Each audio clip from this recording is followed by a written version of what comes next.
Okay, so as you look here, and I would ask at this point, you put your eyes up on the screen. You can see what we're looking at for our forecast here. Mostly cloudy and then rain. But then nice for the weekend. Even Thursday night, mostly clear into Friday. This has been a pattern. 5 out of the last 6 Wednesdays, we've had a decent amount of rain. Look at this for Wednesday. Holy. Like it's pretty certain that we're going to get some rain out of this.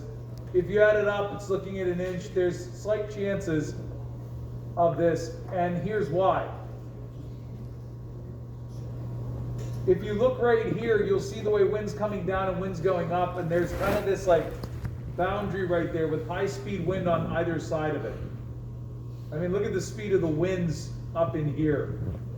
Pretty significant speed winds. Last night, pretty windy. I woke up this morning and our cushions off our deck chairs were blown everywhere. I had to gather them up. If we look at our pressure, when we talk about Galileo measuring air pressure, see how you got high pressure here and high pressure here, and there's this ridge of low right there. That's what's driving these strong winds. You got a high and a high here, and then you park a low right there. And that sets up this frictional, like you've got air whipping around from the south, air whipping in from the north. And that's why when we look at our radar, you're going to see along here a line of precipitation. This is what's going to be coming through at some point tonight. And then you've got this, which is forming. You look at the clouds, you can just see that whole bank of clouds. So as this moves through, that's going to be the precipitation that we're looking at getting. So I wanted to bring you that little update with what's going to happen. I'll now turn off the projector and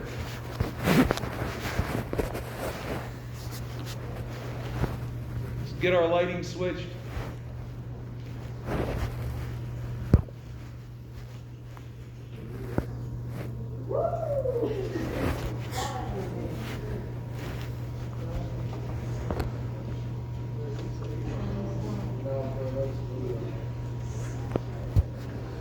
So now we're looking into our night sky, but we are at the equator.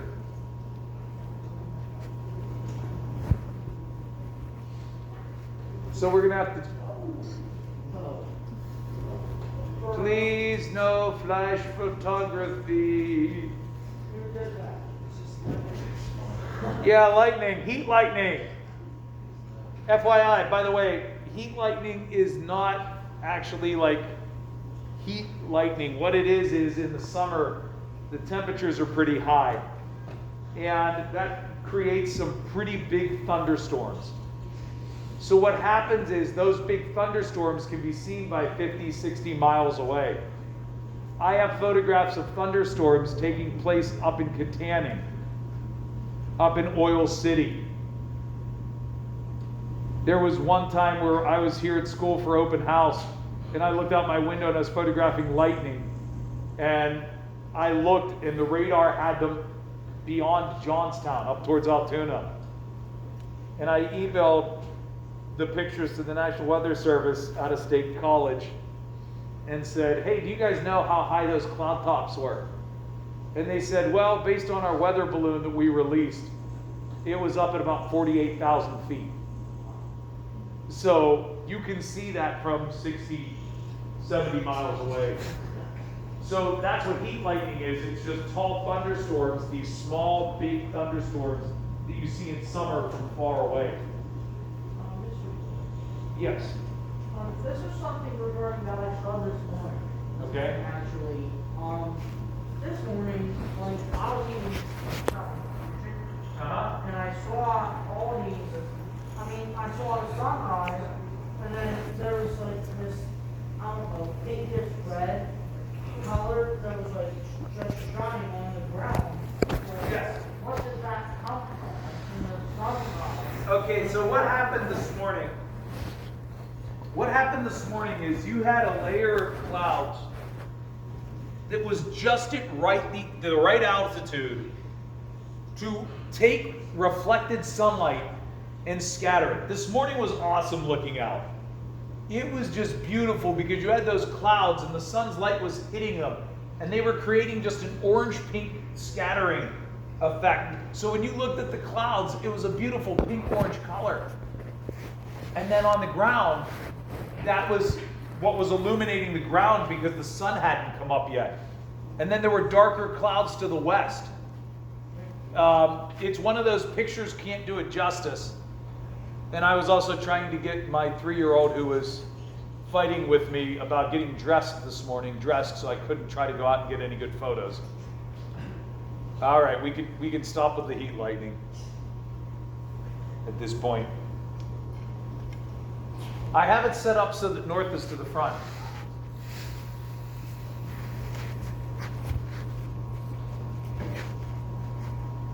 With north to the front here, we can find our North Star by looking for the Big Dipper. If we find the Big Dipper, we draw a line between these two stars and they point to the North Star. And there is the Little Dipper. I said last class when we talked about Tycho Brahe that today I would show you where Cassiopeia the Queen is. Cassiopeia the Queen is right here. Okay, that's Cassiopeia. Some people say Cassiopeia, the Queen. Tycho Brahe saw a new star form right here. We don't even really see it now because it is a supernova remnant, which means it's pretty dim. Here, 400 years, 500 years later. So, how do you make this into a queen? Well, what you have to imagine is the queen is sitting in her throne, and you are looking at it from an angle. So there's the back of the throne. There is the seat of the throne. There are the front legs, and you can see one of the back legs, the other back leg's kind of hidden there. So the queen's head is here, here's her crown, her body's down here, and then she is sitting on the throne. So that is Cassiopeia the Queen, sitting on her throne. Beside Cassiopeia the Queen is Cephas the King. Cephas the King can be found by looking for a square and a triangle. This too is the king sitting in a throne, but instead of looking at an angle, you're looking head on. The king's head is here. The body comes down like this. The legs are here and the arms are there. So you're looking face on at the king and the queen at an offset angle. These two constellations, just like Ursa Major the Big Bear and Ursa Minor the Little Bear, are circumpolar constellations, which means they can be seen circling the North Pole all year round from our viewing location.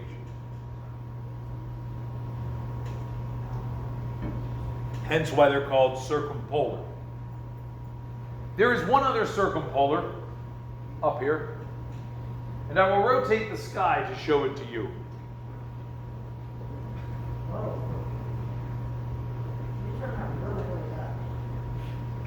The reason that it looks fast is you're looking to the north. I've moved it this fast in the south, and it doesn't seem quite as fast.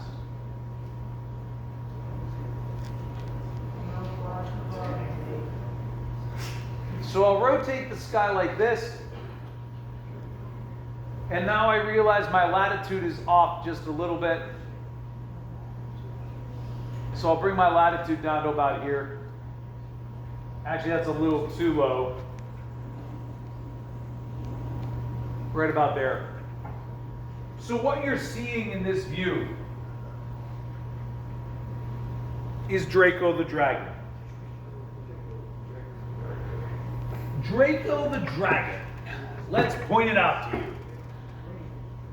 Draco weaves his way between both the Big Bear and Little Bear. So there is the big bear, there is the little bear. Draco is right here. Now you might look at that and go, that looks more like a Chinese New Year dragon than a real dragon. To which I would reply, there's no such thing as a real dragon. What you're probably referring to when you think about that doesn't look like a dragon is it's not one that you see in movies. You're used to seeing the dragon in movies that's a big creature. It's got 4 short legs. It's got a tail. It's got wings. And it's got a long neck and a head and breathes fire. To show you that dragon, I need to use up multiple constellations to make this, including Ursa Major and Ursa Minor. So the way to make this into the dragon that your imagination might see better than just the official 88 constellation dragon is to visualize a dragon standing on its hind legs with its front legs up in the air, with its neck arched, with its wings flapping as it's ready to breathe fire. There's the body of the dragon. It's standing on its back legs with its front legs raised in the air. Its tail's hanging down. Its wings right here are flapping. You can kind of see the part of the wings here flapping. Its neck is arched back and its head's here as it's ready to breathe fire. That's the way I see the dragon in the sky. It's not very effective as one of the 88 constellations because we're using up like 1/8 of the entire sky to make this into a dragon. So that's why officially Draco the Dragon is this. But just like with Scorpio, you can expand it beyond to see it better. And like I've said before, and I'll say again, constellations were started through oral tradition. That's what they've been since the beginning of time until the late 1800s, when astronomers turned them into the official 88 regions of the sky. I think they can exist as both. They can exist as imagination of you sitting out telling stories, but they can also exist as an official pattern that allows us to go out and look into the sky at a specific area and know what we might see there. So this is your northern circumpolar sky. This past Saturday, the moon was out bright, and we had some friends who came up from Arlington, Virginia, who were visiting, and we had a nice campfire going, and we looked out, and they said, "Where's the Big Dipper?" And part of the problem was you couldn't see this star because where I live, there's too much light pollution to the north. So you could see the handle, and then you could see this star, but you couldn't see the bottom ones. So I said, okay, like I know the shape of it. You draw a line here, and you'll point to the North Star. And we could see the North Star, and we could see these two stars, but couldn't see any of these. That was the level of light pollution due to the amount of water vapor in the air, because it was in the like mid-80s that day. The fact that there was a nearly full moon at 97% full, and you had a lot of lights to the north. So that limited the viewing. Like I say, it was a beautiful weekend to get out. I was out every night looking. You had a beautiful International Space Station pass. I saw some Starlink satellites flying. You could see Jupiter and Saturn through a telescope, the rings of Saturn, the moons of Jupiter. You can see the phases of Venus. So hopefully this end of this week, into this weekend, you get a chance to look out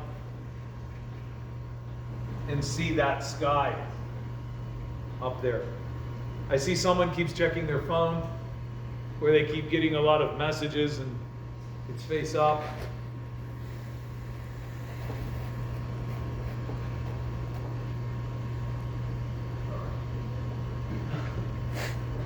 I really don't want to have to do something in here that I've only ever done once before, and that is collect phones when you walk in here. That's my notification. I know, you got to change that. We got to turn that notification when you come in, or put your phone in a place where we don't see that flashing for notifications, because it does interfere with the night sky observing in here. And I do try to limit the amount of light. I turn off my computer monitor, I turn off my keyboard. I try to turn off as many lights as we can. So, don't worry, we dealt with this before, back when you all had school-issued Chromebooks, or actually it was laptops. They had blue lights that flashed. So we learned how to hide them so that they weren't flashing all the time in here. That was quite annoying. We have about 6 minutes left in here. So what I'm going to do now is to give you about 2 to 3 minutes where I just moved the sky. The last time I did this, we looked to the north, or we looked to the south. I wanted to do this today and have you look to the north so that you could see the difference. And in a couple minutes, I'll start bringing the lights back on, and we'll get our eyes readjusted before you walk out.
As the sun comes up and gets brighter and brighter and brighter in here,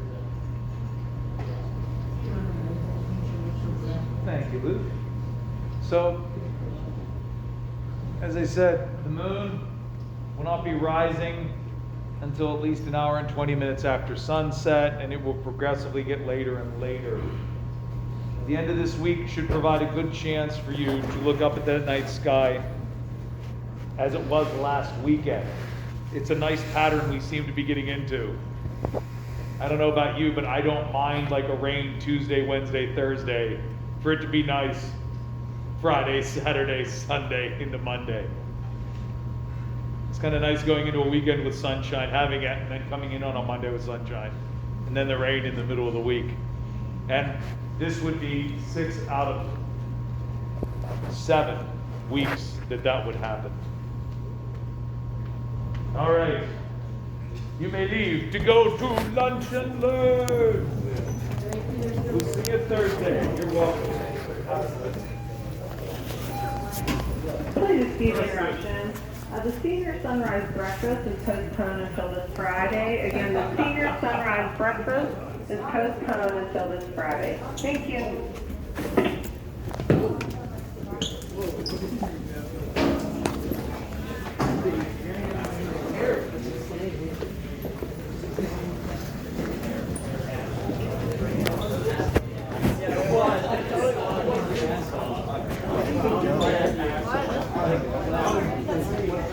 Like 2 inches lower than my dick. That's how low they were. They were so low. After